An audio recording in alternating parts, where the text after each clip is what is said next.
Mari kita berikan tepuk tangan terbaik untuk Tuhan Yesus. Silakan duduk Bapak Ibu Saudara. Shalom.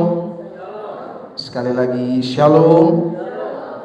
Pada pagi hari ini kita akan memperhatikan firman Tuhan.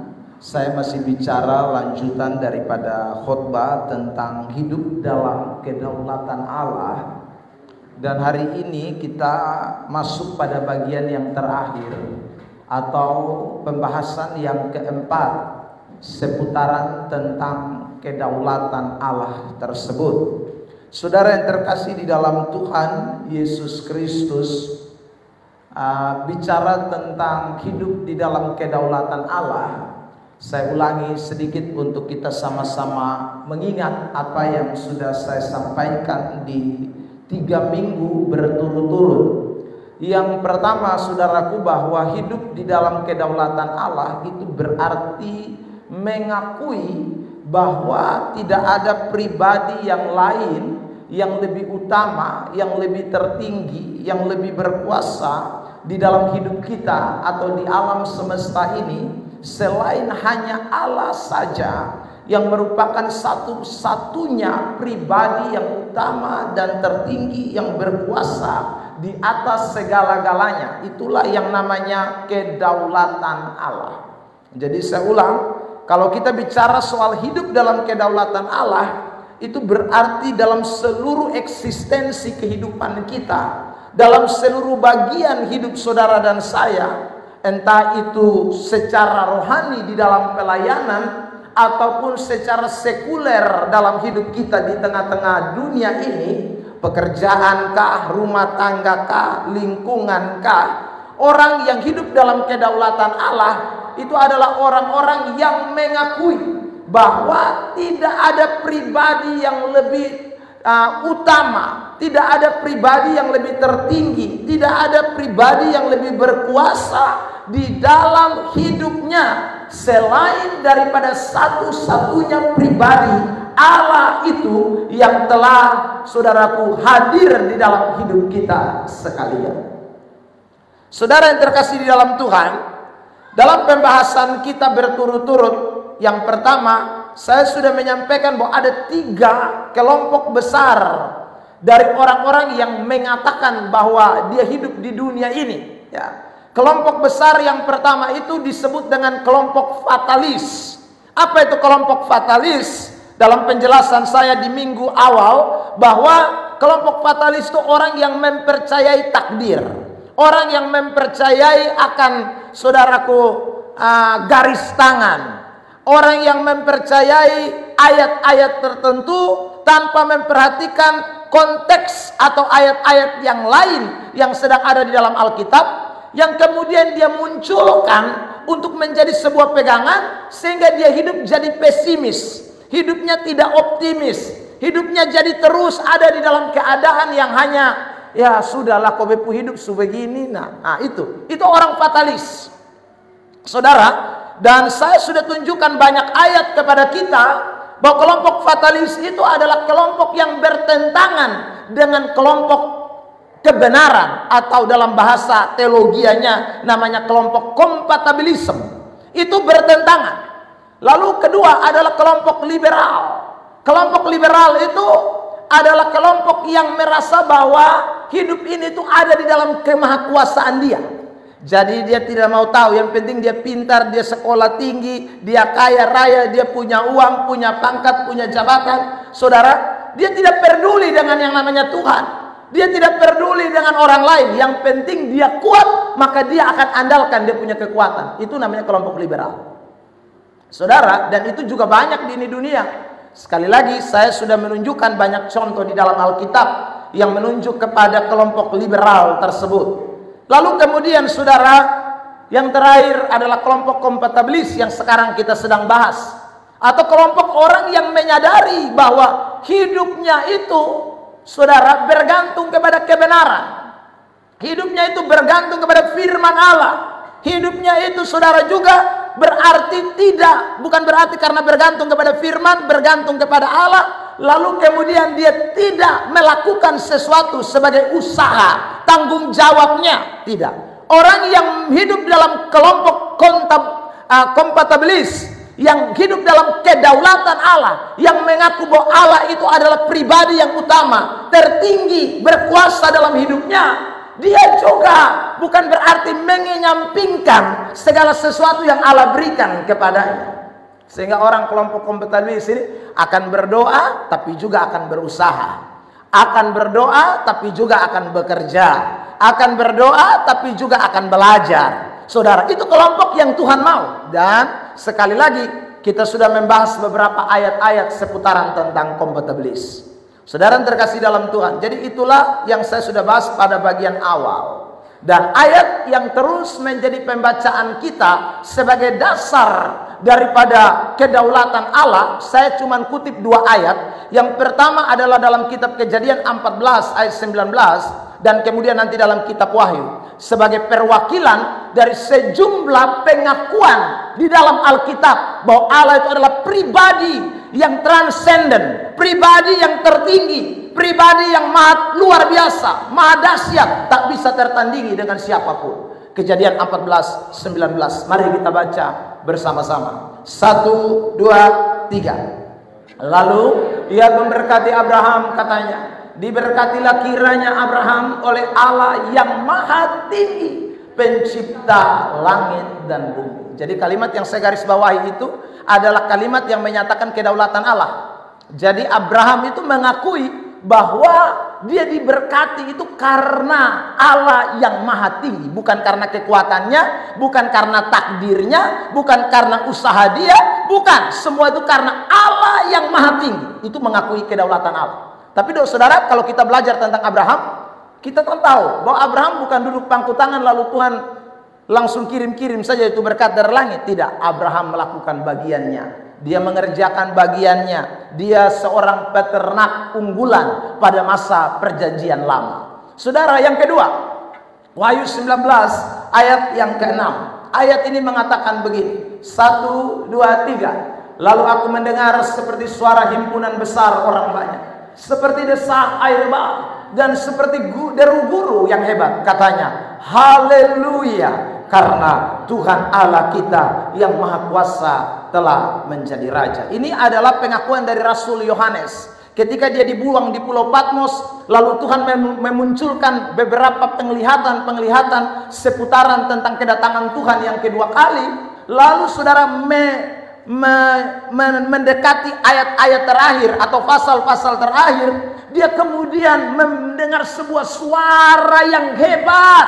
Dia katakan, seperti desau air bah, ya. Lalu kemudian seperti deru guru yang begitu hebat. Lalu saudara, dia dengar itu suara bukan datang dari dunia. Dia lihat itu, dengar itu suara bukan datang dari sekitarnya. Dia lihat itu suara bukan saudara karena ada orang banyak. Tidak ada. Tapi kok tiba-tiba ada suara. Lalu kemudian dia berkata, haleluya. Haleluya itu bahasa Ibrani yang artinya puji Tuhan. Kenapa dia puji Tuhan? Karena Tuhan Allah kita, dia mengatakan, yang maha kuasa. Artinya, saya ulang lagi, dia mengakui kedaulatan Allah. Dia melihat ini kedaulatan Allah. Kalau bukan kedaulatan Allah, tidak mungkin hal itu bisa terjadi. Saudara terkasih dalam Tuhan. Nah, itu saya katakan sekali lagi, ini adalah hanya 2 ayat perwakilan. Tapi kalau mau baca seluruh Alkitab, Kejadian sampai Wahyu, terlalu banyak ayat-ayat yang memberitahu kepada kita seputaran tentang kedaulatan Allah dalam hidup ini. Nah, saudara, bagaimanakah orang yang hidup dalam kedaulatan Allah itu? Pembahasan kita yang pertama adalah orang yang hidup dalam kedaulatan Allah itu hidupnya harus berprinsip pada firman Allah. Saya sudah bahas, saya tidak ulangi lagi. Saudara, yang kedua, pada minggu yang lalu, orang yang hidup dalam kedaulatan Allah itu adalah orang yang hidup di dalam doa. Dan saya mengangkat satu contoh kasus di dalam Injil Matius 26 ketika Yesus doa di Taman Getsemani. Dalam hakikat kemanusiaannya, saudara, dia berdoa, kalau boleh cawan ini lalu daripadaku. Tetapi dia mengatakan, biarlah kehendakmu yang jadi. Kalimat biarlah kehendakmu yang jadi itu menunjukkan bahwa Allah sedang memberikan, Yesus sedang memberikan sebuah keteladanan sebagai manusia dalam hakikatnya. kepada para murid-murid yang ada pada waktu itu, dan kepada kita semua yang membaca kitab suci, bahwa manusia itu ketika dalam pergumulan hidupnya, dia harus bersandar kepada kedaulatan Allah. Nah, orang yang bersandar kepada kedaulatan Allah itu tidak pasrah, tidak menyerah, tapi kemudian dia menyatakan atau berdoa kepada Allah. Dan saya bahas minggu lalu bahwa waktu dia berdoa mujizat tidak terjadi, ya. Cawan itu harus dia minum. Tetapi Alkitab beritahu bahwa ada malaikat yang datang dari sorga lalu memberikan kekuatan kepada Yesus Kristus, saudara, dalam hakikat kemanusiaannya. Nah, setelah dapat itu kekuatan, Yesus langsung bilang, murid-murid, ayo sekarang kita pergi karena yang menyerahkan aku sudah dekat. Jadi orang yang hidup dalam kedaulatan Allah, dia akan mampu menghadapi situasi-situasi yang ada, bukan dengan kekuatannya, tapi karena ada kekuatan dari Allah yang mengalir dalam hidupnya. Beri dulu tepuk tangan terbaik buat Tuhan Yesus Kristus. Nah, hari ini kita akan belajar yang ketiga, Bapak Ibu Saudara. Orang yang hidup dalam kedaulatan Allah itu adalah orang-orang yang hidup di dalam proses iman. Sebut sama-sama proses iman. 1, 2, 3. Saudara, jadi kita ini meski sudah mengasihi Tuhan, berpegang kepada firman Allah, saudara sungguh-sungguh hidup di dalam kebenaran, doa tiap hari, ya. Di gereja ini ada doa Jumat, ada doa Kamis, ada doa Sabtu, saudara. Meskipun kita sudah lakukan semuanya itu, tapi hidup ini tidak bisa lewat dari yang namanya proses iman. Hidup ini tidak bisa, saudaraku, tanpa proses iman. Justru kalau kita memperhatikan Alkitab kita, semakin kita berdoa, semakin kita beribadah, semakin kita baca Alkitab, semakin kita mau hidup melakukan kebenaran, maka proses iman itu akan terus semakin lebih dahsyat terjadi dalam hidup kita sekalian. Ada amin. Saudara yang terkasih dalam Tuhan, saya berikan contoh beberapa ayat, misalnya Ibrani 10 ayat 32. Tampilkan. Ibrani pasal 10 ayat 32. Ya. Kitab Ibrani pasal 10 ayat yang ke-32. Tampilkan di sesi worship, kita baca ayat ini. Ibrani 10 ayat 32. Ya, 1, 2, 3. Ingatlah sesudah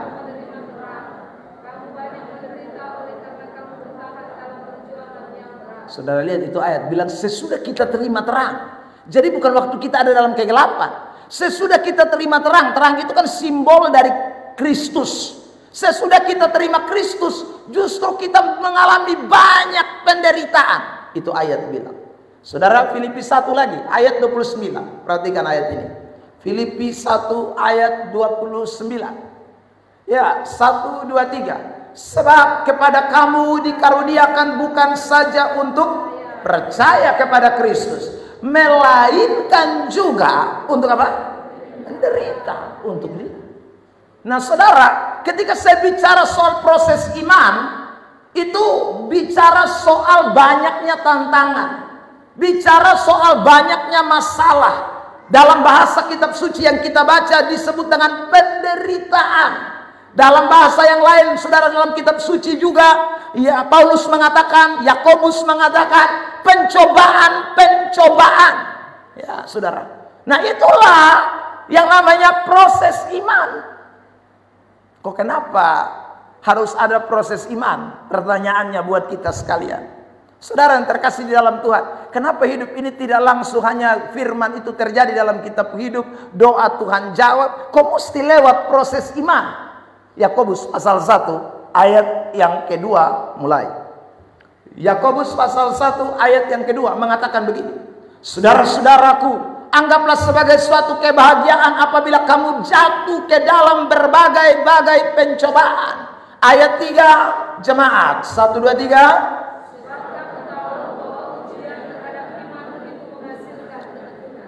Saudara, ternyata pencobaan yang dikatakan di dalam ayat 2 yang berbagai-bagai itu adalah bentuk daripada ujian iman.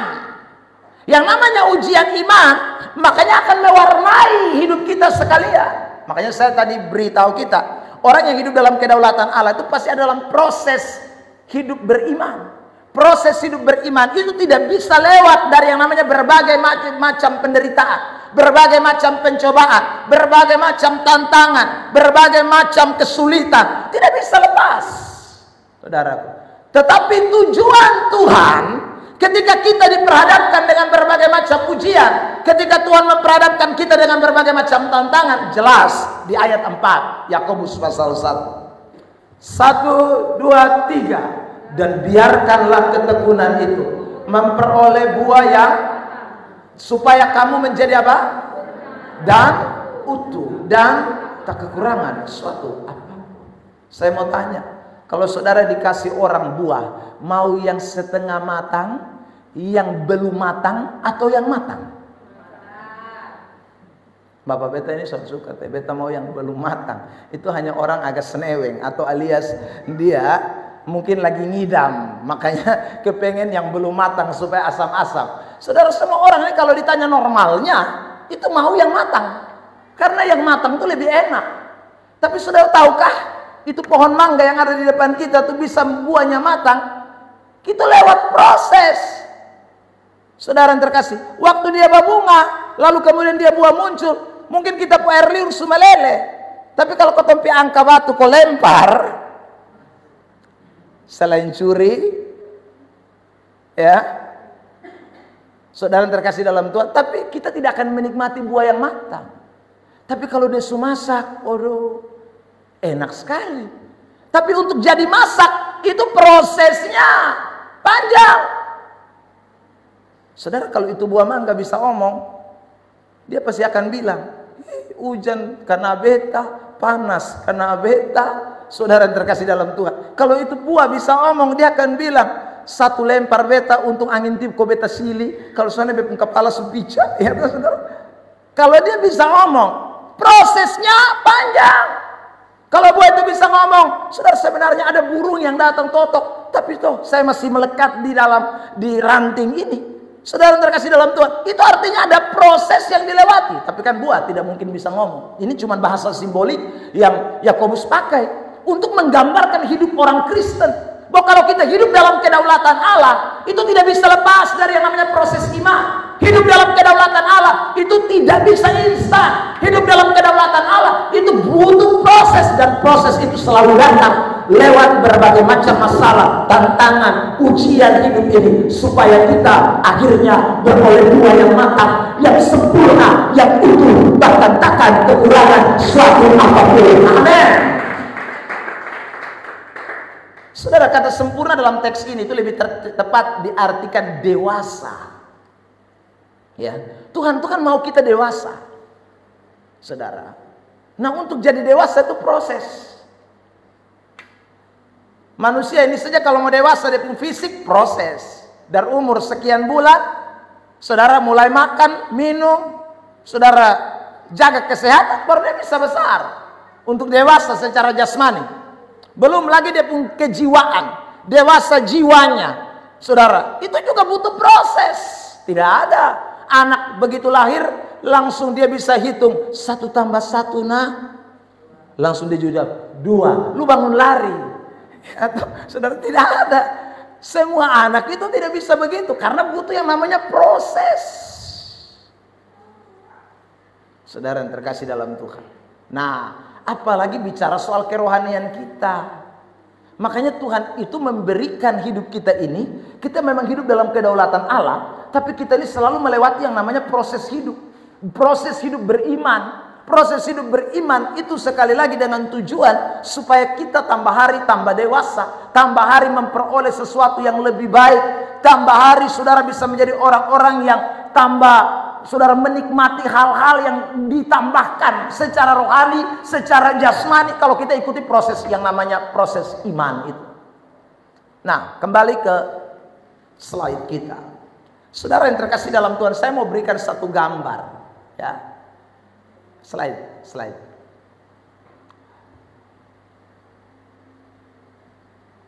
Saya mau berikan satu gambar yang menggambarkan tentang proses iman kita. Ya, saudara, yang dikasih oleh Tuhan sebelum kita baca ayat ini. Ya, ini saudara, ini proses iman. Jadi kita ini seperti naik tangga, tapi bukan tidak bawa beban. Oh, ada beban. Kalau naik tangga tidak bawa beban itu enak. Nah, proses hidup kekristenan itu begitu. Seperti orang yang naik tangga tapi pikul beban, itu berat, saudara. Tapi tidak boleh turun, mesti naik. Kalau hidup dalam kedaulatan Allah. Nah, waktu kita sedang naik, anggap saja yang naik itu yang ini saya gambarkan ya, saudara. Iblis itu tidak tinggal diam. Tuhan mau kita naik meskipun dengan berbagai macam pencobaan. Karena di atas itu ada yang namanya buah matang. Di atas itu ada yang namanya kesempurnaan. Di atas itu ada yang namanya utuh, tak kekurangan apapun, dewasa, saudara. Tapi setan tidak mau. Dia mau saudara dan saya berhenti di tangga. Bukan hanya berhenti, dia mau kita turun dari tangga.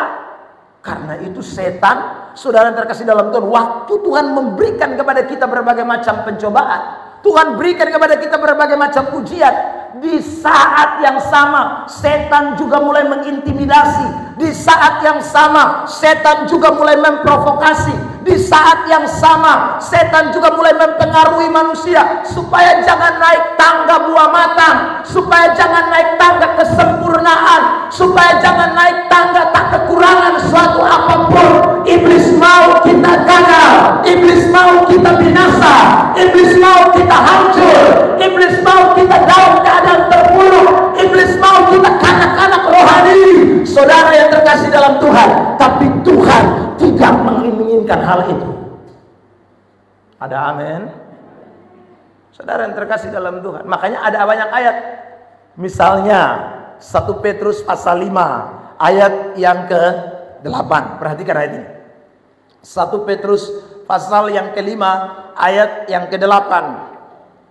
Saya mau kita perhatikan ini teks 1 Petrus pasal 5 ayat 8 yang mengatakan begini, sadarlah dan berjaga-jagalah, lawanmu si iblis berjalan keliling seperti singa yang mengaum-ngaum dan mencari orang yang dapat ditelannya.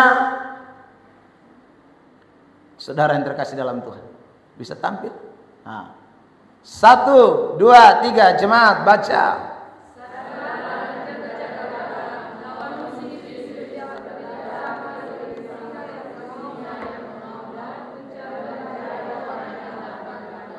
Saudara, ini adalah kalimat yang Petrus mau gambarkan kepada kita tentang pekerjaan setan itu. Ya. Jadi setan itu dia cari-cari terus. Contoh kasusnya misalnya Ayub kan. Saudara, Tuhan izinkan dia hadapi itu ujian. Tapi waktu hadapi itu ujian, setan menunggangi. Iblis menunggangi. Saudara yang terkasih, makanya kalau orang Kristen tidak sadar, tidak berjaga-jaga, ayat 9 bilang begini, mari kita lihat dari 1 Petrus 5 ayat 9. 1, 2, 3, lawanlah dia dengan iman yang teguh, sebab kamu tahu bahwa semua saudaramu di seluruh dunia menanggung penderitaan yang sama. Tidak ada yang beda, semua sama. Semua kita tuh menghadapi ujian, cobaan. Tapi ingat, ada setan yang mau menggagalkan proses iman kita. Makanya ini ayat adalah ayat pemacu. Lawan dia dengan iman yang teguh. Saudara yang terkasih, kembali ke slide kita. Saudara yang terkasih dalam Tuhan Yesus Kristus. Nah, karena itu kalau saudara mau hidup dalam kedaulatan Allah, itu diperhadapkan dengan dua situasi ini. Karena kita ada dalam proses iman. Satu, Tuhan ingin kita baik, Tuhan ingin kita mencapai kesempurnaan, Tuhan ingin kita melihat sesuatu yang luar biasa. Tapi setan tidak mau. Setan mau kita gagal, setan mau kita hancur.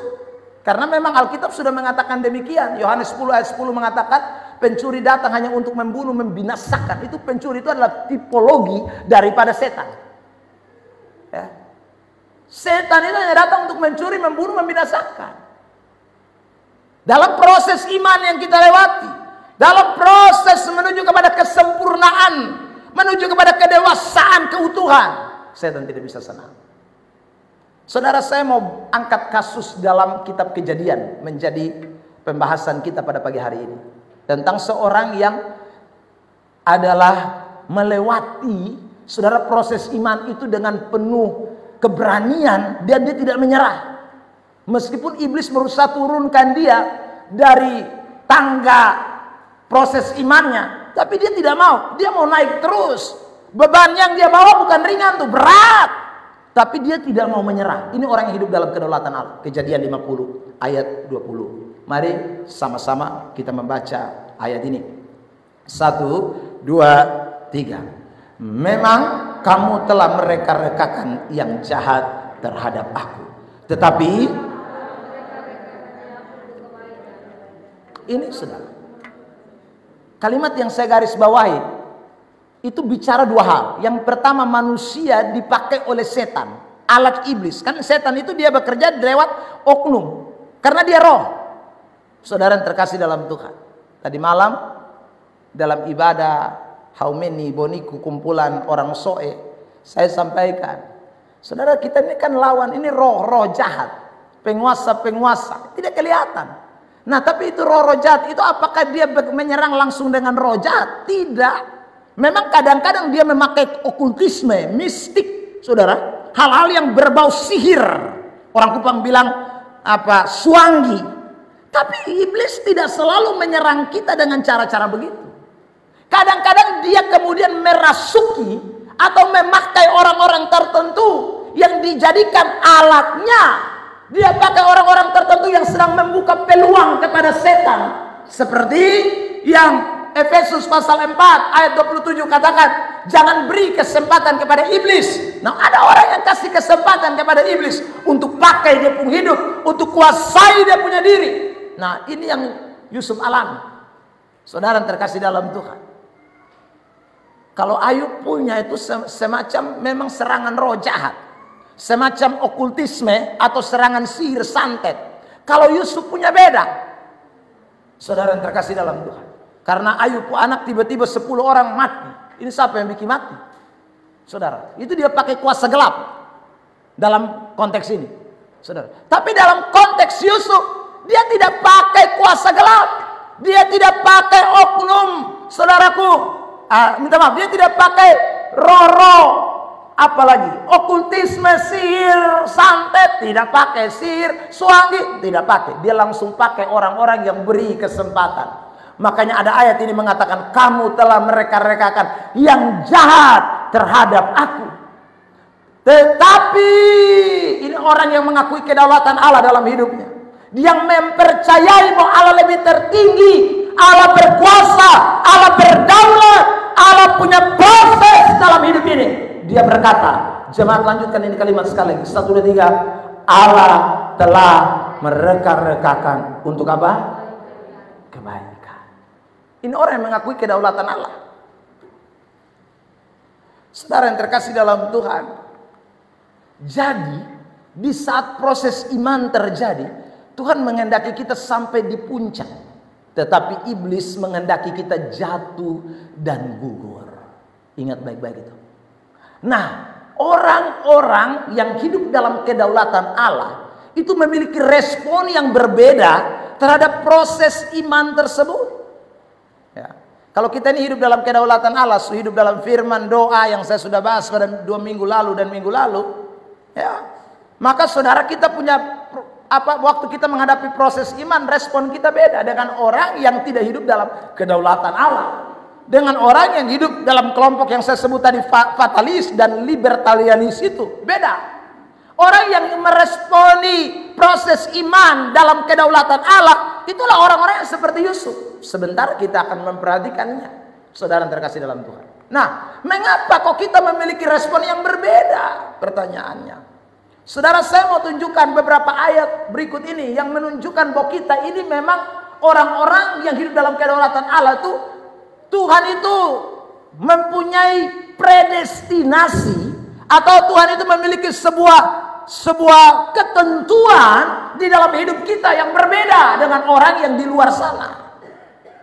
Saya tunjukkan beberapa ayat. Misalnya Ibrani pasal 10, 38, 39. Mari kita perhatikan. 1, 2, 3. Tetapi dan kalau kita baca ayat 38 saja, kita bisa kasih kesimpulan begini. Oh, berarti orang benar itu bisa mundur.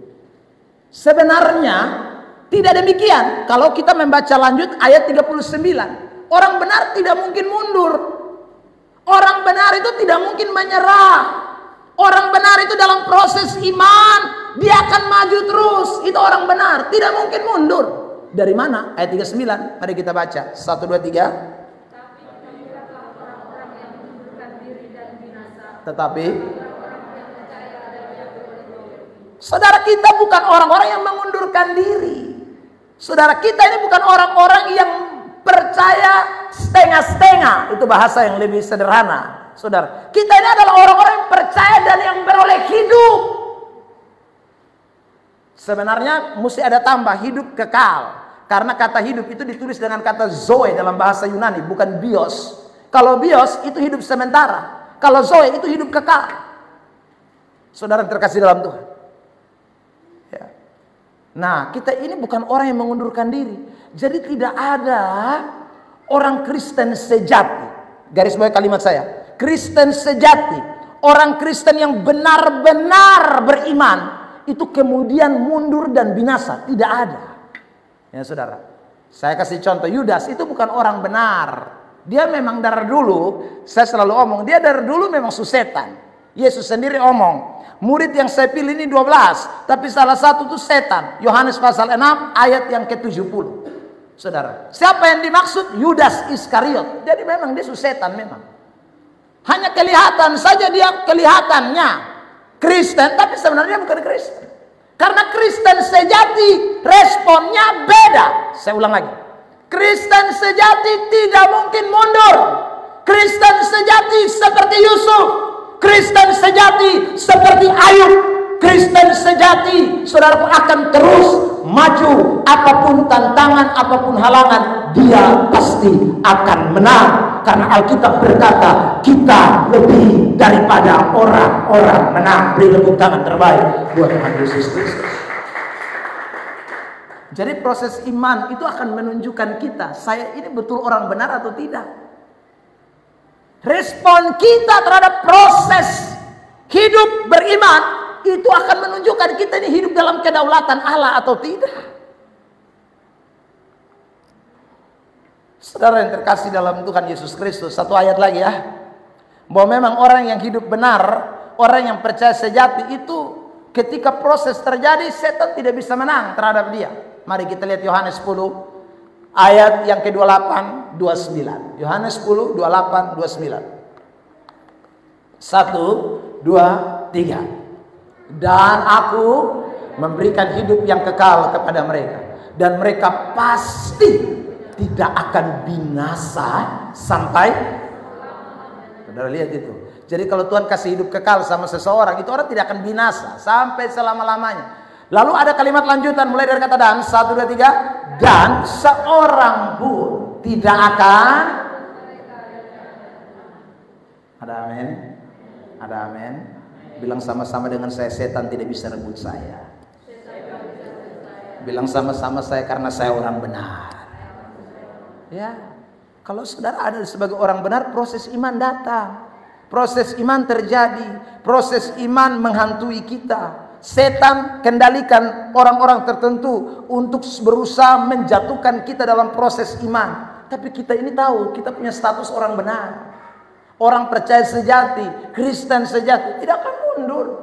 Karena sekali lagi, tidak ada yang bisa rebut kita dari tangan Tuhan. Ya. Kenapa kita tidak bisa rebut? Ya tangan Tuhan yang pegang kita. Lebih jelas 29. Mari kita lihat 1, 2, 3.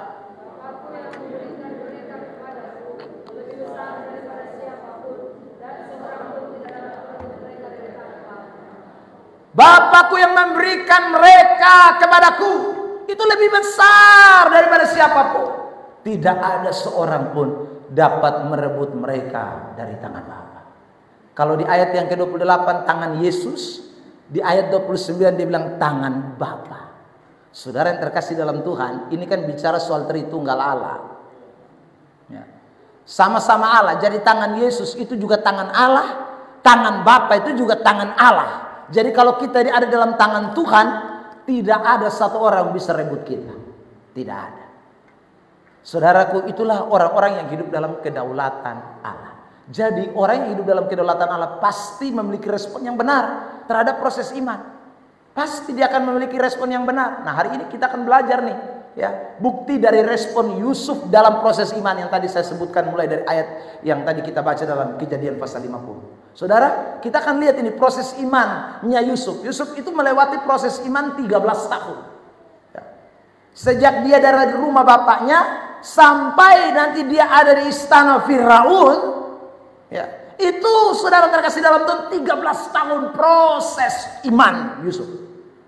Saudara yang terkasih. Nah, kita sekarang lihat ini orang benar punya respon terhadap proses iman, dan saya berharap kita semua belajar dari Yusuf, ya. Saya sekali lagi yakini bahwa semua kita tidak mungkin tidak mengalami yang namanya proses iman. Pasti itu.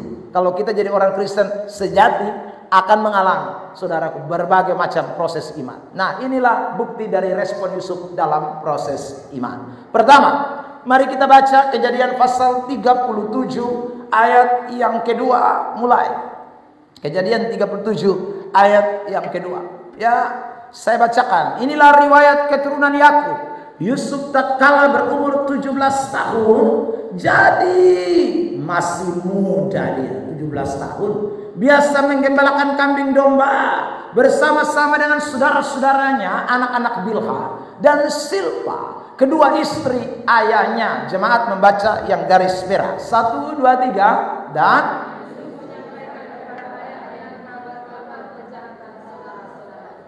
orang yang hidup di dalam proses iman. Saudara perhatikan ini kalimat ini. Dia ini tidak berhenti untuk menyampaikan kejahatan yang dilakukan oleh saudara-saudaranya. Saudara lihat lagi, sekarang saya tunjukkan lagi ayat 5. Mari kita lihat. 1, 2, 3. Pada suatu kali bermimpilah Yusuf, lalu mimpinya itu diceritakan kepada saudara-saudaranya. Sebab itulah mereka lebih benci lagi kepadanya. Saudara yang terkasih dalam Tuhan, Yusuf ini bukan mimpi dia kasih tahu mimpi yang baik. Dia kasih tahu mimpi ini mimpi yang sonde baik. Sonde baik untuk dia saudara-saudara dong. Ya. Dan kita tahu bersama bahwa mimpi itu adalah alat yang Tuhan pakai pada masa perjanjian lama. Saudara, karena masa perjanjian lama itu Tuhan pakai mimpi, penglihatan, ya, suara nabi, ya, itu masa perjanjian lama. Kalau kita di perjanjian baru kan lebih khusus kepada kebenaran. Meskipun ada, saudaraku, saat-saat tertentu Tuhan bisa memakai mimpi, Tuhan bisa memakai penglihatan. Tapi saya selalu katakan di tempat ini bahwa penglihatan dan mimpi kita mesti tunduk kepada kebenaran firman. Karena firman nilainya di atas mimpi, beda PL. Kalau PL dong tidak ada Alkitab, saudara. Jadi memang dong hanya berharap mimpi, dong hanya berharap ada suara Tuhan dari para nabi.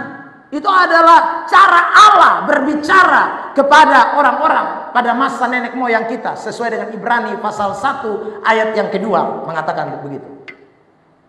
Saudara terkasih dalam Tuhan. Nah, jadi waktu mimpi ini Tuhan kasih tahu Yusuf, Yusuf, lu kasih tahu saudara-saudara, nanti dong parah. Ya. Dong akan seperti berkas yang akan tunduk kepada kamu. Ya. Kamu akan menjadi seperti bintang yang matahari yang bercahaya terang. Tapi saudara-saudaramu tidak. Waduh. Dan dia tidak tutup-tutup. Apa yang Tuhan ngomong dia bicara. Apa yang Tuhan sampaikan kepada dia, dia omong. Apa yang Tuhan nyatakan kepada dia, dia ungkapkan. Walaupun resikonya dia harus dibenci. Saudara, orang yang hidup di dalam kedaulatan Allah, yang pertama, sama-sama kita baca 1, 2, 3, menyatakan kebenaran tanpa pandang bulu. Itu orang yang hidup dalam kedaulatan Allah. Proses iman dia mesti siap lewat. Nah, itu proses iman itu akan dimulai dengan menyatakan kebenaran tanpa pandang bulu. Saudara, kalau tidak, Yusuf tidak bisa sampai di Firaun sana kalau dia tutup itu kebenaran. Dia tidak mungkin duduk sejajar dengan Firaun. Saudara, dia tidak mungkin punya kuasa yang hebat. Padahal dia kan orang Ibrani. Pergi pemerintah di Mesir itu impossible. Saudara yang terkasih dalam Tuhan, saya kasih contoh. Kita pemilihan kepala desa saja, orang kan tidak mau pilih orang pendatang. Siapa mau pilih ini pendatang ini? Tapi orang yang melewati proses iman, saya ulang, Tuhan akan bawa dia kepada sesuatu yang tadi kita sudah baca dalam Yakobus pasal 1 tadi, ayat yang keempat. Orang yang begitu proses iman. Tapi bagaimana itu proses iman berjalan? Proses iman itu berjalan ketika orang berani menyatakan kebenaran, menyatakan apa yang menjadi pesan Tuhan, apa yang menjadi kemauan Tuhan, tanpa pandang bulu. Meskipun saudara kandung, meskipun kakak adik kandung, bapak mama beranak, tapi dia tidak pandang bulu. Yang namanya firman di atas segala-galanya, yang namanya pernyataan Tuhan, kebenaran di atas segala-galanya. Siapapun harus dengar, siapapun harus tunduk. Resiko ada, tetapi orang-orang yang tahu ini adalah proses iman, dia akan tetap berjalan di atas kebenaran, di atas segala-galanya. Beri tepuk tangan terbaik buat Tuhan Yesus. Saudara yang terkasih dalam Tuhan, ini kita tidak boleh lupa ini. Ya, ada banyak orang tuh takut hidup dalam proses iman, makanya dia tidak omong kebenaran. Dia sembunyi kebenaran. Saudara, karena dia takut nanti kalau saya omong kebenaran, aduh ini tambah begini, tambah begitu, tambah begitu. Anda gagal dalam mengikuti yang namanya kedaulatan Allah. Saudara, kalau mau hidup dalam kedaulatan Allah, tidak bisa tidak. Karena untuk kita proses sampai di tujuan itu, Tuhan lihat kita. Lo omong kebenaran kok sonde. Tuhan lihat kita. Karena waktu kita tidak menyatakan kebenaran, kita sedang dikontaminasi atau sedang dipengaruhi oleh setan. Karena setan tidak mau orang bicara kebenaran. Saudara yang terkasih dalam Tuhan, setan akan tidak mau. Setan pasti akan bisik di Yusuf. Yusuf, ingat lu ini adik, anak bungsu. Saudara, kan waktu itu Benyamin belum lahir. Saudara yang terkasih dalam Tuhan, Yusuf, lu mati lu berani lapor, main lapor terus. Sedikit-sedikit lu pi omong di bapak. Botong curi buah mangga, lu lapor. Botong pi ganggu orang panah nona, lu lapor.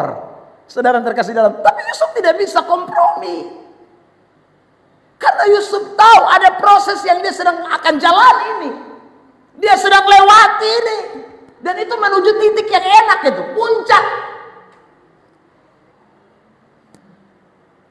Bagaimana kita akan bisa berkata di kemudian hari, oh Allah itu dahsyat, Allah itu luar biasa, Allah itu maha tinggi, maha dahsyat. Kalau dari sekarang kita tidak mau ikuti proses iman. Dengan tadi saya katakan kita main kompromi. Kita tidak mau saudaraku menyatakan kebenaran. Karena banyak faktor, banyak alasan.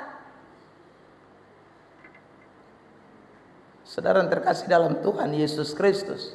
Bahkan contoh yang lebih tragis tuh Ayub kan. Istri sendiri tuh setan pakai tuh. Setan pakai istri. Lalu setan pakai istri, istri bilang begini, Ayub, lu masih setia dan lu pun Tuhan Allah. Lu pun anak 10 mati, Ayub. Tolong buka lu pun mata. Kau tempuh harta yang begini banyak nih. Sudah mana sama waktu sumiskin malarat nih. Saudara, setan pakai istri Ayub. Ayub, tolong lihat, lu memang dulu ganteng, lu necis, mas sekarang lu bohong, siapa deh kade lu, penyakit model begini, lu masih sembah lu Tuhan Allah. Ayub tetap berdiri di atas kebenaran. Ayub bilang begini, hai perempuan, engkau berkata seperti orang gila. Adakah engkau mau yang baik dari Allah, tapi yang tidak baik engkau tidak mau? Kebenaran dia nyatakan. Padahal ini kan ciri-ciri perempuan semua lari ketinggal dia. yang satu-satunya masih lihat dia ini sekarang dia punya istri. Yang masih mau jaga, mau rawat, dia punya istri. Tapi dia punya istri kasih pilihan. Lu masih sembah Tuhan Allah. Ya semati mampus begini. Tinggal beta sama sulari tinggal selalu. Di saat dimana dia tinggal berdua pun, dia tetap menyatakan kebenaran. Dan saya yakin, dan itu fakta. Yusuf, saudara Ayub ditinggalkan istri. Orang Kupang ulang, pakai bahasa yang sekarang lagi tenar, orang Kupang bilang, lu ku kos de ade, kuah kosong. Hanya gara-gara lu mau pertahankan kebenaran, lu kuah kosong, mati mampus di situ.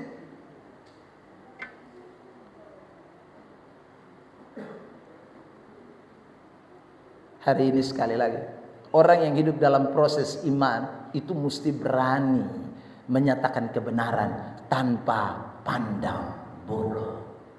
Ada amin? Ada amin? Sama-sama katakan saya siap. 1, 2, 3. Sekali lagi 1, 2, 3. Praktek itu ya, saudara. Praktek itu. Kalau saudara mau sampai di tangga kesuksesan, tapi kalau mau cuma di tengah tendang buang jatuh di neraka, ya berhenti sudah. Ya. Kalau saudara mau supaya ya sudahlah aku engge-engge aja, orang Jawa bilang, daripada nanti aku susah, ya saudara mungkin sekarang nikmati kesenangan sesaat. Tapi saya ulang, setan tidak akan pernah saudaraku biarkan Anda hanya nikmati kesenangan. Dia pasti akan tuntun dan dia akan mencelakakan orang-orang itu sesuai dengan teks yang saya sudah baca Yohanes pasal 10 tadi ayat 10. Dia pasti akan membinasakan. Tidak ada yang tidak. Saudara yang terkasih dalam Tuhan, makanya ada banyak pesan firman Tuhan yang mengatakan kepada kita supaya kita tidak boleh kompromi dengan yang namanya dosa, tidak boleh kompromi dengan yang namanya ketidakbenaran. Kita mesti berani bicara buka-bukaan, kita mesti berani sampaikan meskipun resikonya tidak mengenakan. Saudara yang terkasih dalam Tuhan Yesus Kristus, saya berikan misalnya ayat ini. 2 Timotius 4 ayat 2. Beritakanlah firman, siap sedialah, baik atau tidak baik waktunya. Nyatakan apa yang salah.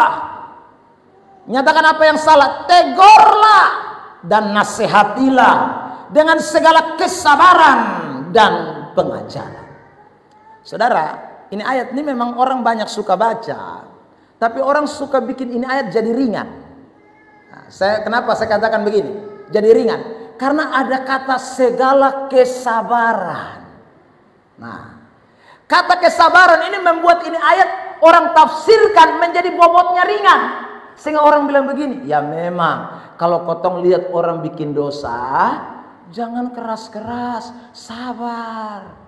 Pelan-pelan. Alkitab saja berkata, dengan penuh segala kesabaran. Saudara yang terkasih dalam Tuhan, kalau kita pakai begitu, maka ini ayat akan bertentangan dengan ayat yang saya tunjukkan ini. Perhatikan sekarang. Wahyu 2 ayat 2. Perhatikan ini.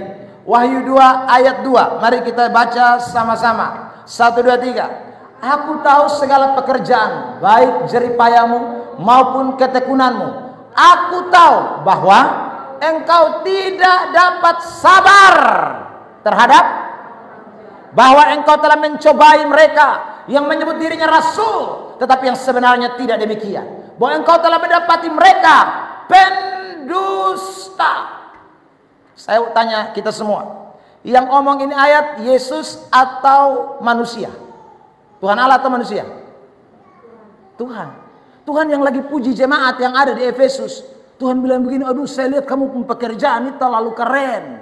Ya, kamu punya ketekunan mantap. Kamu ini tidak pernah sabar dengan orang-orang jahat. Tuhan akui itu.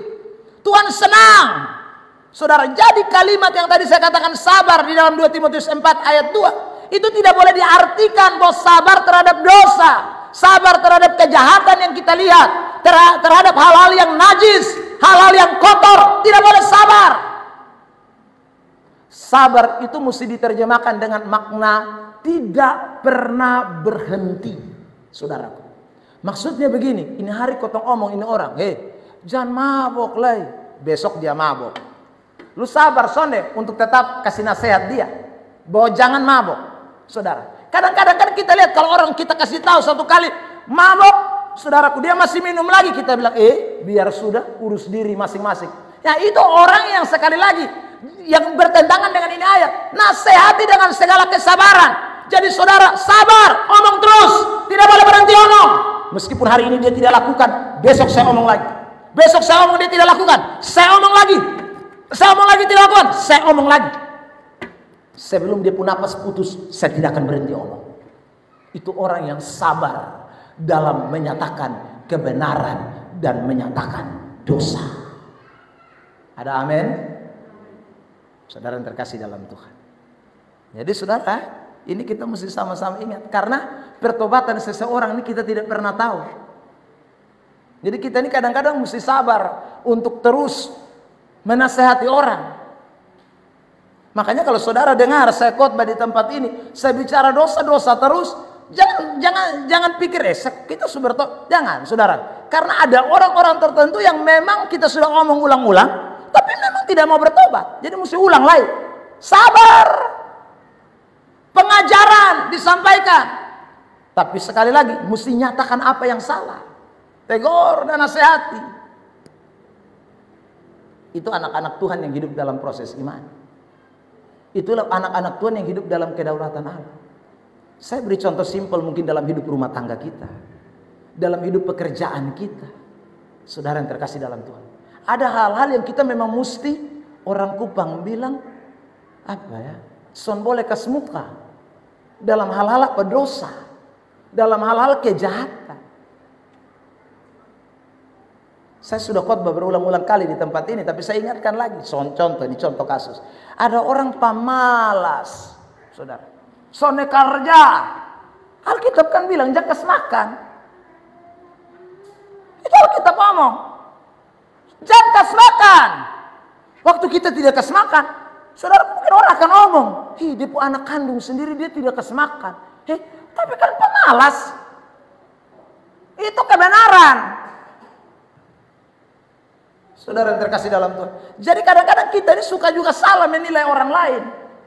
Itu kebenaran yang sedang dipraktekkan. Dosa tidak bisa ditutupi. Kecuali kotong saya kasih tahu. Omong, kasih tahu. Saudara. Nah kadang-kadang ada orang-orang tertentu kepala batu. Saudara yang terkasih dalam Tuhan. Nah itu hidup dalam kehidupan kekristenan itu begitu. Karena itulah ingatlah baik-baik, proses iman itu kita mulai dari kebenaran. Karena waktu kita menyatakan kebenaran, Tuhan pantau kita. Oh, Ebenezer, lu ada hidup dalam kebenaran. Lu menyatakan kebenaran tanpa kompromi. Ini Tuhan ada Loti, sama kayak Loti Yusuf tuh. Tuhan ada lihat dia. Saudara yang terkasih dalam Tuhan. Dan Tuhan tidak akan pernah biarkan orang-orang yang mau menyatakan kebenaran di atas segala-galanya. Resikonya memang ada.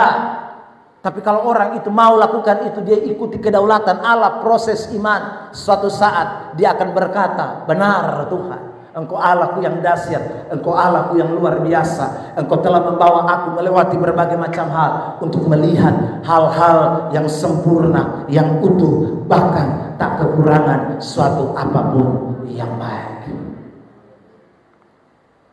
Saudara yang terkasih dalam Tuhan Yesus Kristus, jadi orang yang hidup dalam kedaulatan Allah akan mengikuti proses iman dengan cara menyatakan kebenaran tanpa pandang bulu apapun resikonya. Minggu lalu saya masih bicara kepada kita semua. Ya.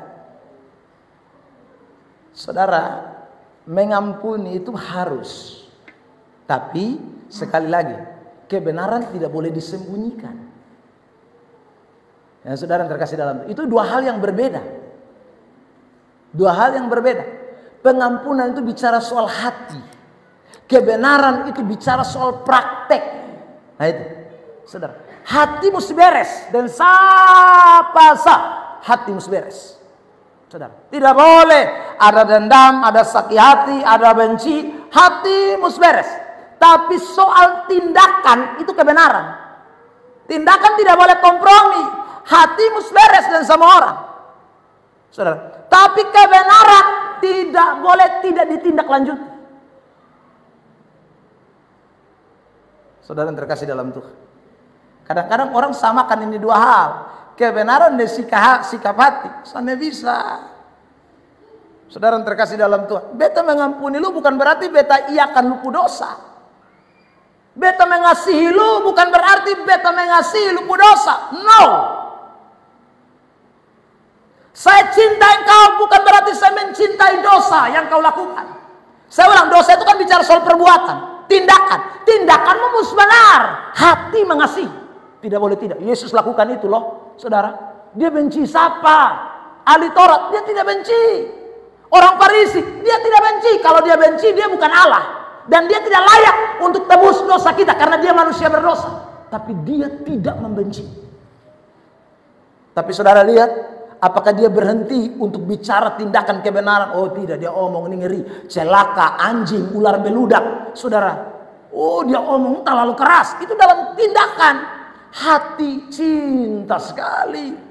Bahkan orang yang tikam dia saja, dia bilang, Tuhan, ampunilah mereka. Karena mereka tidak tahu apa yang mereka perbuat. Hati beres. Tapi kebenaran tetap dinyatakan. Habis omong itu sudah tahu kegelapan meliputi, gempa bumi terjadi. Itu bukti kemurkaan Tuhan terhadap dosa. Saudara, jadi waktu dia bilang ampunilah karena mereka tidak tahu apa yang mereka perbuat, bukan adem tenteram nyaman, tidak. Peristiwa besar terjadi. Gempa bumi sampai kuburan-kuburan serta bongkar semua. Saudara yang terkasih dalam Tuhan. Jadi saya ulang. Sikap hati mesti beres. Tindakan kita mesti tetap kebenaran. Itu anak Tuhan. Jadi saudara lihat, Yusuf itu sikap hatinya baik. Kalau dia pun sikap hati soalnya baik, soalnya mungkin saudara yang terkasih dalam Tuhan. Waktu dia sudah jadi orang di Mesir, dia mau perhatikan ini. Yang bikin jahatin dia nih. Yang kasih masuk dia di sumur. Yang jual dia sebagai budak kepada orang Midian. Tidak mungkin dia toe. Tapi dia pun hati beres. Hati beres. Saudara yang terkasih dalam Tuhan. Jadi ingat, kebenaran mesti dinyatakan. Itu sebagai bentuk proses hidup beriman dalam kedaulatan Allah. Bukti yang kedua, orang yang hidup di dalam proses iman. Saudara, selain dia hidup dalam menyatakan kebenaran, yang kedua, inilah riwayat keturunan Yakub. Yusuf tatkala berumur 17 tahun. Jadi masih muda. Ada kalimat ini, jemaat sambung 1, 2, 3. Kalau begitu dia rajin atau malas? Dia bertanggung jawab atau tidak? Lebih jelas ayat ini. Mari kita lihat ayat 13. 1, 2, 3. Lalu Israel berkata kepada Yusuf, bukankah saudara-saudara mengalahkan kambing domba dekat Sikem? Marilah engkau kusuruh kepada mereka. Sahut Yusuf, tidak usah. Ya Bapak. Padahal saudara tahu tadi ayat sebelumnya sudah bilang benci, doksu benci dia ini. Tapi sekarang Israel bilang, Usul, lu pun kakak ada kerja setengah mati di sana. Tolong kalau ikut dong, tapi lu jangan ikut sah. Pi bawa bekal kasih mereka. Yusuf jawab apa? Ya Bapak. Saudara yang terkasih, lanjut ayat 14. 1, 2, 3. Kata Israel kepadanya, pergilah engkau melihat apakah baik keadaan saudara-saudaramu dan keadaan kambing domba, dan bawalah kabar tentang itu kepadaku. Lalu Yakub menyuruh dia dari lembah Hebron, dan Yusuf pun sampailah ke Sikem. Ayat 15, 1, 2, 3. Ketika Yusuf berjalan ke sana kemari di padang, bertemulah ia dengan seorang laki-laki yang bertanya kepadanya, apakah yang kau cari? Ayat yang ke-22 dari Kejadian 39. 1, 2, 3. Sebab itu kepala penjara mempercayakan semua tahanan dalam penjara itu kepada Yusuf. Saudara lihat, jadi tadi kasus yang pertama, Yusuf itu berajin di rumahnya, bekerja dengan penuh tanggung jawab. Saudara, sampai dia pun kakak dong di Sikem, dia tidak temu, dia jarang cari lagi. Orang tanya dia, lu cari siapa? Nanti kalau saudara baca lanjut, dia cari dia pun kakak-kakak. Ya, yang sedang menggembalakan domba, dia harus ketemu mereka.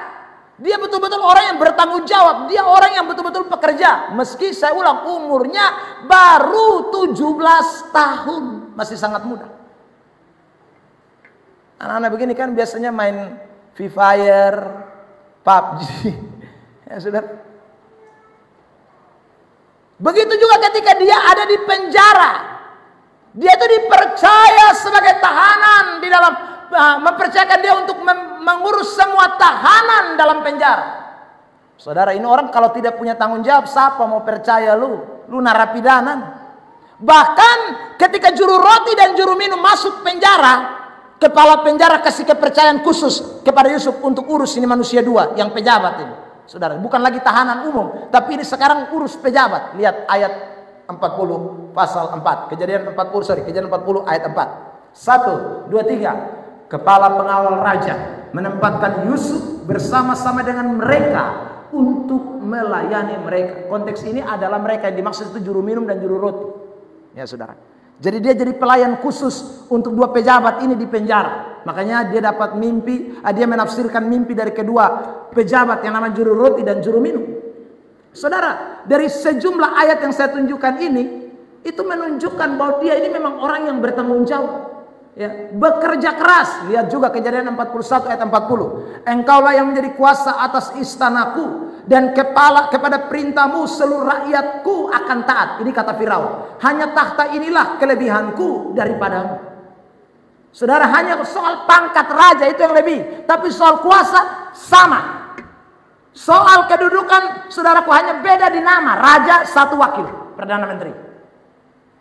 Saudara yang terkasih dalam Tuhan, loyalitas, tanggung jawab, kerja keras dari seorang Yusuf itu menunjukkan bahwa dia ini adalah seorang pekerja.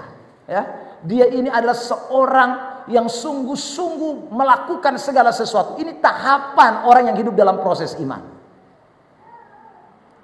Saya tadi bilang, kelompok fatalis itu kelompok orang yang mempercayai takdir. Kalau orang benci dia, kalau orang aniaya dia, suka masuk dia di dalam penjara, ya saudara, sudah jadi pembantu. Orang begini kalau dia hidup dalam kaum fatalis, dia akan bilang, beta mau jadi apa? Beta pilamar di sana, orang bilang, lu siapa? Mantan narapidana. Orang kalau hidup dalam kaum fatalis yang mempercayai takdir, dia tidak akan mau lagi berusaha, dia tidak mau bertanggung jawab. Itu orang yang sekali lagi tidak hidup dalam kedaulatan Allah. Orang yang hidup dalam kedaulatan Allah, ada yang namanya proses iman. Proses iman itu terkadang membawa kita ada dalam lembah kekelaman. Proses iman itu terkadang membawa kita dalam situasi-situasi terpuruk. Saya ulangi lagi pernyataan saya. Ada banyak penderitaan, ada banyak pencobaan. Tapi dengar baik-baik, orang yang hidup dalam kedaulatan Allah, waktu mengalami proses iman, dia tetap bertanggung jawab. Dia melakukan bagiannya. Dia tetap mengerjakan dengan penuh all out, loyalitas yang sungguh. Orang seperti ini Tuhan akan bawa dia kepada puncak kesuksesan. Tuhan akan bawa dia untuk menikmati hal-hal besar, karena mereka adalah orang-orang yang mengerti arti daripada kedaulatan Allah. Tepuk tangan terbaik buat Tuhan Yesus. Amin. Saudara yang terkasih dalam Tuhan, saya beberapa hari yang lalu nonton, ini saya omong dunia sekuler ya, Jokowi punya riwayat hidup. Tugas pertama di Aceh, dia bilang bukan di kota. Kasih tunjuk itu foto rumah puruk mau mati, dan istri ditempatkan di sana. Saudara, saya rasa waktu itu dia tidak pikir juga jadi presiden. Ini orang-orang dunia loh. Ini saya bicara orang dunia, tapi orang dunia yang punya optimis saja, toh dia bisa lihat hal baik. Apalagi kita anak-anak Tuhan, yang Tuhan sudah janji bahwa masa depanmu itu penuh pengharapan. Tuhan sudah janji kok. Hanya kadang-kadang kita ini kan nggak mau ikuti proses iman yang Tuhan berikan. Sudah dengar itu pendeta dari Bima itu, Francis, ya, yang khotbah beberapa minggu lalu. 27 tahun. Saudara terkasih dalam Tuhan, siapa mau 27 tahun hanya atur kursi, pel gereja, saudara, jadi pesuruhnya orang. Bahkan dia cerita saya, saudaraku, secara pribadi di pastori, dia bilang begini, bahkan ya waktu gembala yang kedua sudah meninggal, ya, gembala pertama meninggal, lalu ganti lagi gembala kedua juga sudah meninggal, saudara. Dan ini lagi masa vakum. Tahu siapa yang mau jadi gembala? di itu gereja. Gereja cukup besar di Bima. Seorang jemaat yang kaya raya, yang beri sumbangsi di gereja, saudaraku. Dia pergi berdoa, ini Pak Pendeta Frans ini pergi berdoa kasih ini pengusaha. Ini pengusaha bilang begini, Om Frans, ya, Om Frans dengar dari saya ya, selagi saya masih hidup, Om Frans tidak akan jadi gembala di ini gereja. Omong muka dan muka. Bukan ngomong di belakang, ini ngomong di muka. Yang beta ada doa lu nih, Tuhan berkati usaha bisnismu. Habis amin, dia bilang, Om Frans dengar, selagi beta masih hidup, Om Frans tidak akan jadi gembala di ini gereja. Saudara, Om Frans jawab apa? Pak Pendeta Frans jawab bilang, tidak apa-apa. Oh, saya sudah biasa 27 tahun di ini gereja. Hanya jawab begitu. Saudara tahu, COVID kemarin, Bapak tua, innalillahi la inna ilaihi rajiun. Tuhan panggil pulang. Saudara lihat, Tuhan kalau bawa orang dalam proses iman, Tuhan tuh tahu orang yang punya tanggung jawab, loyalitas, kerja keras. Tuhan tidak pernah tipu orang. Tuhan tidak pernah tipu Tuhan. Orang meskipun lama nih, 27 tahun. Kalau ini Yusuf cuma 13 tahun. Saudara, tapi Tuhan selalu angkat orang. Tuhan selalu punya janji yang pasti, ya dan amin. Karena itu jemaat Tuhan, hari ini saya ingin sampaikan kebenaran ini buat kita. Jangan lihat dari sudut pandangmu, jangan lihat dari kacamatamu, jangan pakai kacamata dunia, pakai kacamata kedaulatan Allah. Hidup ini ada yang namanya proses iman. Dan kalau saudara dan saya mau melewati proses iman ini, ingat, satu, jangan kompromi dengan yang namanya dosa. Tetap mesti omong, nyatakan, tegur, nasihati kebenaran di atas segala-galanya. Dua, lakukanlah bagian saudara dengan tanggung jawab. Jangan bersungut-sungut, jangan pernah menyerah, jangan pernah putus asa, jangan pernah berkata Tuhan tidak baik. Kerjakan dengan sungguh-sungguh, karena Allah tidak memperhitungkan setiap jerih payah orang-orang benar. Ini saudara yang terkasih dalam Tuhan. Jadi orang yang hidup dalam kedaulatan Allah itu akan mengikuti proses iman dengan cara apa? Melewati semua tahapan dengan tanggung jawab. Pasti. Lihat ayat ini ya. Matius 25 ayat 22. Perhatikan. Lalu datanglah hamba yang menerima 2 talenta itu. Kan ada 3 ini. 1 5, 1 2, 1 1. Saya tidak mau angkat yang 5 karena kalau 5 kita bilang terlalu besar dia punya talenta. Ya, saya ambil yang tengah yang 2, hanya 2. Beda dengan yang nomor 3 itu hanya 1. Ya, saudara. Yang ini hanya 2. Kalau beda dengan nomor 1 kan ada 4. Yang 2 dengan 3 ini bedanya cuma 1. Yang 3 itu punya talenta 1. Orang yang nomor 2 ini, hamba yang nomor 2 ini punya talenta 2. Tapi yang punya meski 2 saja, dia mengerjakan. Dia melakukan dengan penuh tanggung jawab. Lihat ayat 23. 1, 2, 3. Maka kata tuannya itu kepadanya, baik sekali perbuatanmu itu, hai hambaku yang baik dan setia. Engkau telah setia memikul tanggung jawab dalam perkara yang kecil. Aku akan memberikan kepadamu tanggung jawab dalam perkara yang besar. Masuklah dan turutlah dalam kebahagiaan Tuhan. Padahal cuma 2 doang, saudara. Dia juga sebenarnya punya alasan untuk berkata kepada tuannya, Tuhan, kok masa jauh banget? Yang nomor 1 kan 5. Ya turunlah 4 lah. Ya sudahlah kalau memang saya agak buruk sedikit, 3 lah. Kok masa hanya 2 saja? Dia tidak protes. Dia kerjakan meskipun saya ulang, perbedaannya tinggi. Dia juga tidak berkata, Tuhan tidak adil. Masa yang 1,5 dia kasih yang 1,2? Tuhan tidak adil. Saudara yang terkasih dalam Tuhan, tidak. Dalam kehidupan kekristenan saudara, Tuhan itu adil. Alkitab berkata begini, dia buat orang miskin dan orang kaya. Saudara yang terkasih dalam Tuhan, apakah kita bisa bilang Tuhan engkau tidak adil? Kenapa kau buat saya miskin, lalu orang lain kau buat kaya? Kita tidak bisa ngomong begitu. Itu yang namanya hak prerogatif kalau dalam dunia sekuler. Kalau di dalam dunia Alkitab itu namanya yang namanya hak kedaulatan Allah. Ya dia maha tinggi, dia maha kuasa, suka-suka dialah. Mau kasih 2, mau kasih 1, mau kasih 4, terserah.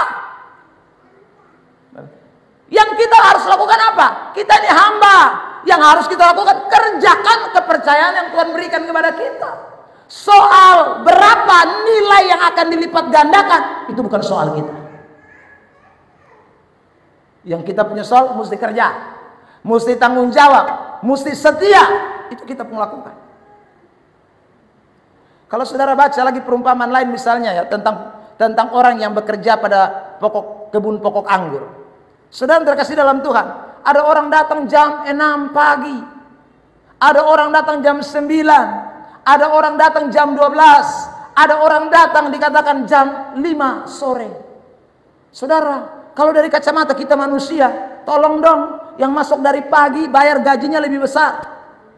Saudara, tapi Tuhan katakan yang masuk jam 6, yang masuk jam 9, yang 12 sama yang jam 5 gaji sama 1 dinar. Siapa mau protes? Saudara, itu kita mesti lihat dari sisi keadilan Allah. Jadi kita punya sisi keadilan, jangan kita bandingkan dengan sisi keadilan Tuhan. Nanti kita akan protes banyak dengan Tuhan Allah. Ikuti proses iman, lakukan saja bagian kita.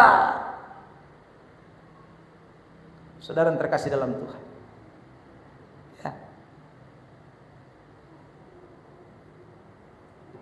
Ada orang bilang sama saya, banyak kawan pendeta. Saudara datang lalu bilang, sama-sama di GSJ. Sama-sama saudara. Saya secara manusia juga pengen. Dia bilang begini, hei bos, dobrak kota, sewa hotel, lu sudah ada nama, orang pasti akan datang. Saya pikir-pikir, saudara yang terkasih dalam Tuhan, melayani Tuhan ini bukan soal siapa lebih hebat, tapi melayani Tuhan ini soal tanggung jawab. Melayani Tuhan ini soal kesetiaan. Daud itu menggembalakan bukan 1000 ekor domba, hanya 2-3 ekor, tapi dia setia. Saudara, dia lakukan dengan penuh tanggung jawab. Saya beritahu kepada saudara, kita ini jumlah mungkin 5-6 orang, saudara, tapi khotbah yang saya sampaikan itu bobotnya itu lebih dari ribuan orang yang harus dengar. Nilainya saya tidak kasih nilai rendahan, karena kita hanya jumlah sedikit. Lalu khotbah itu jadi nilainya sedikit. Tidak bisa. Karena saya bicara soal tanggung jawab dan Tuhan Allah. Karena Tuhan datang, dia tidak tanya lu, ya, jemaat berapa yang lu layani, lu khotbah berapa orang, dia tidak tanya. Tapi yang dia tanya, tugas tanggung jawabmu engkau sudah kerjakan dengan setia atau tidak. Lu pimpin jemaat 1000 orang, tapi lu khotbah ece-ece, yang lu hanya bangun buka renungan, lalu kemudian pagi lu buka, lu saudara-saudara lupa ayat separuh, lihat, saudara, ini lu mau mampus nanti pada hari kedatangan Tuhan. Saya takut Bapak Mama, saudara terkasih dalam Tuhan. Karena itu kita ini bicara soal tanggung jawab. Kita semua yang hadir sekali lagi, Tuhan kasih kita talenta beda-beda, tapi kerjakan tuh talenta dengan baik. Kerjakan dengan maksimal, kerjakan dengan penuh tanggung jawab. Dalam pelayanan pun begitu. Saudara yang terkasih, hari ini saya mau sampaikan, ya, ada orang-orang yang dipercaya banyak talenta di dalam gereja ini mungkin. Saudara, dia ketua kaum ini, dia nanti ketua itu lagi, dia ketua kaum wanita, nanti dia ketua inilah. Jangan iri, itu talenta yang Tuhan kasih sama orang itu. Saudara yang terkasih dalam Tuhan, dia sukobat, sebentar dia WL lagi, sebentar dia singer, sebentar dia main musik. Saya jangan iri, itu talenta yang Tuhan sudah beri kepada dia. Tuhan adil. Sekali lagi, apapun yang Tuhan kasih sama saudara dan saya, kerjakan dengan penuh tanggung jawab. Saudara akan diangkat oleh Tuhan. Dan kalau Tuhan angkat, tidak ada seorang pun yang bisa merendahkan. Ada amin? Jangan bikin sama ke dunia sekuler. Orang perang di luar sana, ada banyak gereja bakal lain, hanya gara-gara seputaran itu sama. Saudaraku, saya tadi malam tuh masih sempat beri pemahaman. Kadang-kadang orang ini sudah bisa bedakan mana tuh bagian rohani dengan mana tuh bagian sekuler. Karena ada yang bilang, saya pun tanda tangan tuh mahal. Masa surat undangan tidak diresponi? Saudara, itu tanda tangan di kantor, Pak. Tanda tangan di dunia sekuler itu beda dengan tanda tangan di dunia rohani. Saya kasih contoh, saudara. Waktu kita bikin undangan itu tanda tangan cap gereja. Tapi ada orang yang buang itu undangan di jalan raya. Karena sekali lagi, dunia rohani kita tidak bisa mengamuk. Lu pikir saya pun tanda tangan dengan cap gereja ini main gila? Saudara, tidak bisa. Nah, karena itu keadilan Tuhan itu kita mesti lihat dari sisi kacamata Tuhan. Ingat, semua kita Tuhan kasih tanggung jawab. Yusuf itu begitu. Dia kerjakan. Tuhan waktu suruh dia hanya jadi pembantu, dia kerjakan, setia jadi pembantu. Tuhan waktu suruh dia jadi pelayan di tahanan-tahanan, ya, tahanan waktu pertama kan tahanan banyak. Mungkin itu pezina dia layani, yang saudaraku narkoba dia layani. Kalau sekarang ya, yang curi dia layani. Lalu kemudian Tuhan angkat lebih sedikit lagi. Ya, sekarang kau jangan layani itu tahanan-tahanan rendahan. Sekarang layani juru roti, ini pejabat dengan juru minum. Tuhan angkat dia layani khusus hanya 2 pejabat. Saudara, ketemu pejabat tiap hari. Ya, sampai itu pejabat janji, nanti kalau beta keluar, beta akan ingat lu, ternyata dia lupa buang. Tapi Tuhan tidak lupa. Saudara yang terkasih dalam Tuhan. Yang terakhir, ketiga, bukti dan respon orang yang hidup dalam proses iman. Hidup dalam kebenaran 1, 2, kerjakan bagian kita dengan penuh tanggung jawab. Tuhan, saya akan lakukan. Tuhan pasti angkat saya. Tuhan pasti berkati hidup saya. Tuhan punya rencana yang baik buat saya. Yang ketiga, orang yang hidup di dalam proses iman itu tidak boleh terjebak dalam godaan. Saya ulang, di awal tadi, waktu kita naik tangga, setan goda. Setan goda supaya kita sekali lagi jatuh. Tapi saya ulang, kita ini orang benar. Kita ini hidup suci, sungguh-sungguh takut Tuhan, saudara. Kita tidak boleh terjebak dalam godaan. Godaan apa saja yang biasa datang. Godaan itu datang berupa tuduhan-tuduhan palsu. Ya, seperti ini. Kejadian 37 ayat 10. Dia pembapa dan mama panggil dia, lalu bilang begini, "Hei Yusuf, masakan aku dan ibumu serta saudara-saudaramu sujud menyembah kepadamu sampai ke tanah? Lu pikir itu baik?" Ini kalau bisa pakai bahasa Kupang. Lu pun cara omong nih, ya? Lu ini anak terakhir, anak bungsu. Baru lu bilang, bapak dan mama, semua saudara-saudara, lu pun kakak-kakak dong. Kotong sujud menyembah. Lu pun cara, ini pantas kalau pun kakak dong, benci lu. Ini tuduhan palsu. Saudara, karena apa saya katakan tuduhan palsu? Ini kan bukan mau-maunya Yusuf. Yusuf ini omong berdasarkan pernyataan Tuhan. Bukan Yusuf yang angkat diri. Bukan Yusuf yang mau sombong-sombong. Bukan. Yusuf omong karena ada firman. Ada pernyataan Allah lewat mimpi. Dan itu fakta yang tidak bisa dipungkiri. Itu godaan. Kadang-kadang kan kita begitu, saudara, di tengah-tengah hidup ini. Kita mau nyatakan kebenaran, orang bilang sama kita, lu tahu itu lu pun suami. Kalau ada suami kandung, maka ada bilang, suami kandung. Ya, saudara. Istri kandung. Saudara, mau suami kandung kok istri kandung, firman Allah, Pak. Saudara, kebenaran tidak bisa diselibuti dengan apapun. Itu tuduhan-tuduhan palsu. Saudara terkasih, itu tuduhan-tuduhan palsu yang bikin kita mau stagnan. Jangan. Saudara terkasih, maka mungkin ada tuduhan datang lagi. Akan bilang, kau akan diceraikan. Kalau kebenaran ngomong. Kau akan susah. Omong. Namanya kebenaran kok.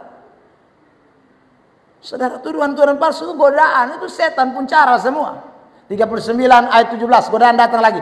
Perkataan itu juga lah yang diceritakan perempuan itu kepada Potifar.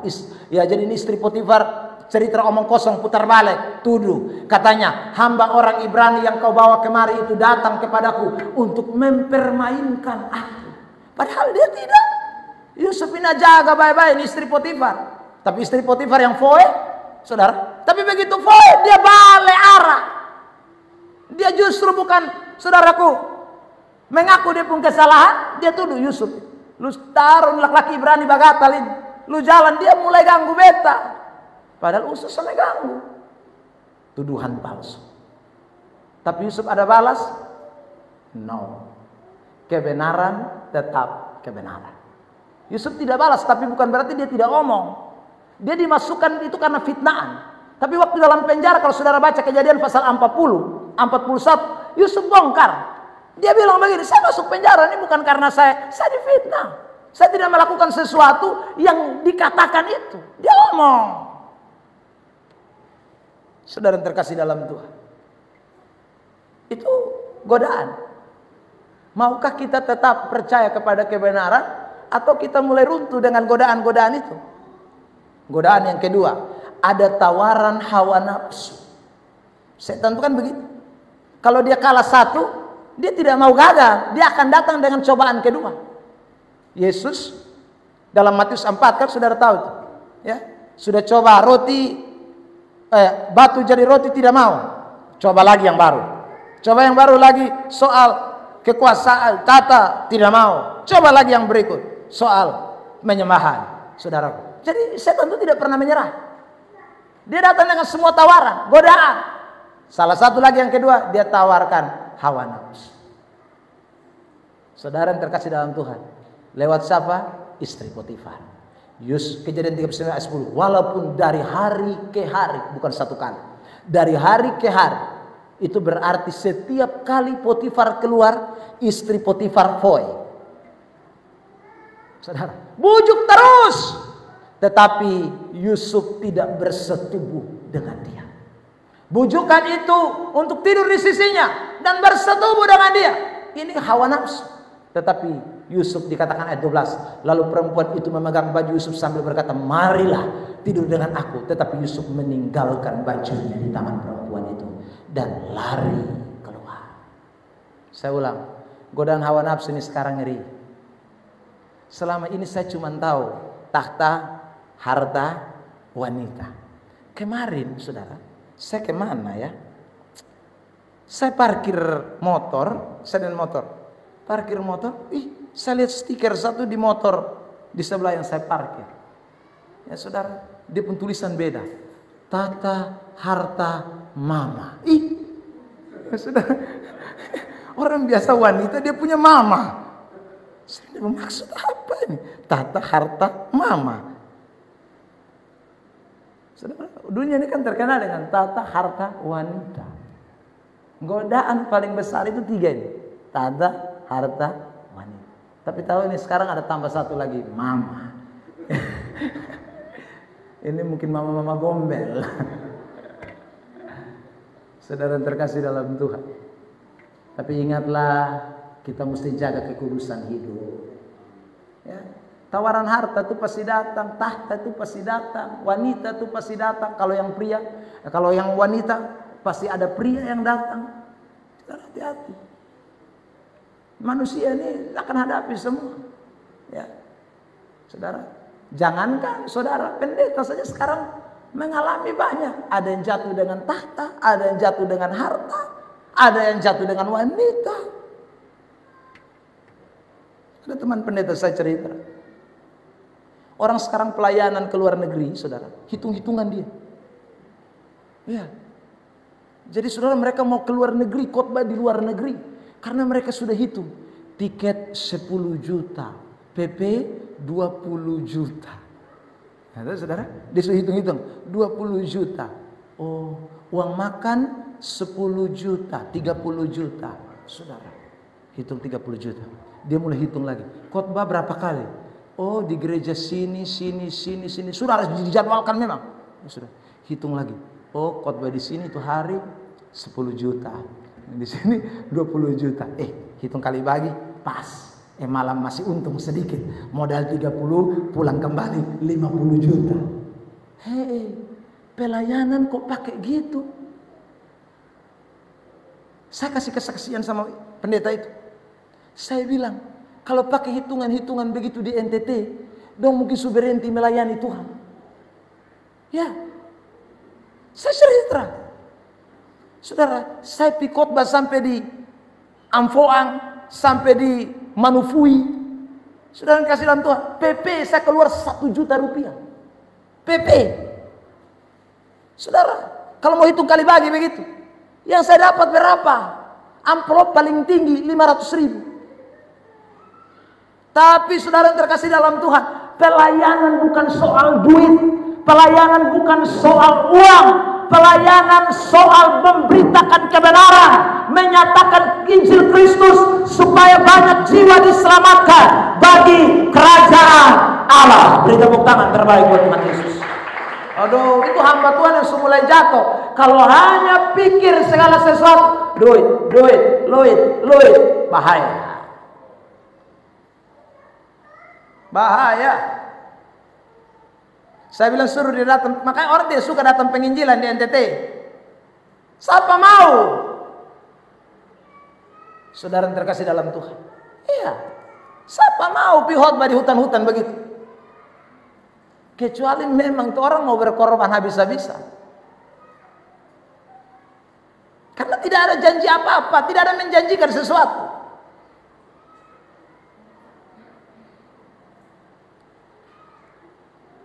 Tapi bukan berarti Tuhan itu tutup mata. Saya ini kan selalu kesaksian di tempat ini, toh saudara.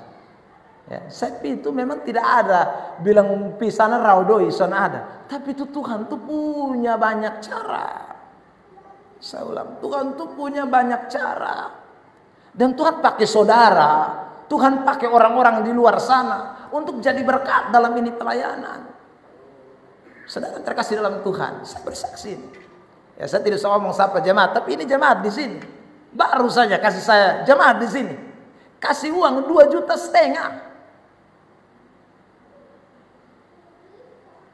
Saudara, ini jemaat yang kita biasa-biasa begini. Saya tidak minta juga.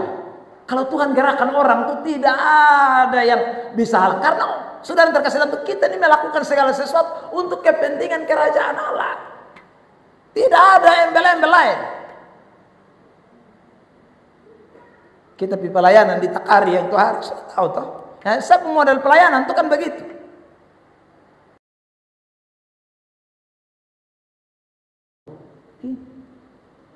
Saya dalam hati dipikir barang politik makanya.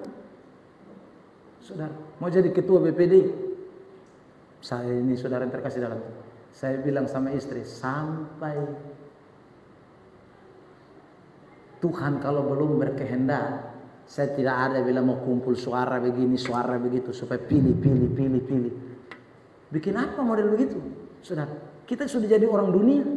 Lebih baik kita jadi caleg saja. Supaya kita tempel, kita pun poster di mana-mana, ya, supaya orang pilih kita. Kita ini sedang melayani pekerjaan Tuhan. Tahta itu godaan. Siapa yang sana mau dihormati? Siapa yang sana mau orang angkat topi sama dia?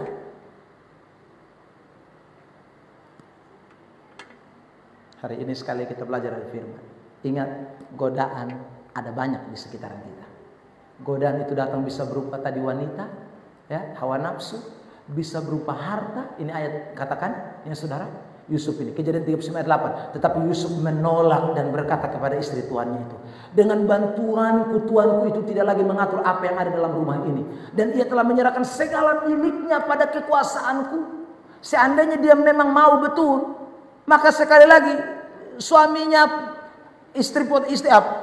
Potifar punya istri ini, dia akan ambil sudah supaya sekalian harta-hartanya. Tapi dia tidak mau harta, dia tidak gila harta, saudara. Dia bilang ini sudah kasih saya kepercayaan semua. Tapi ini bukan menjadi satu modal untuk saya juga mencabuli kamu, saya juga bersetubuh dengan kamu. Dia tidak mau, karena dia memang tidak gila harta.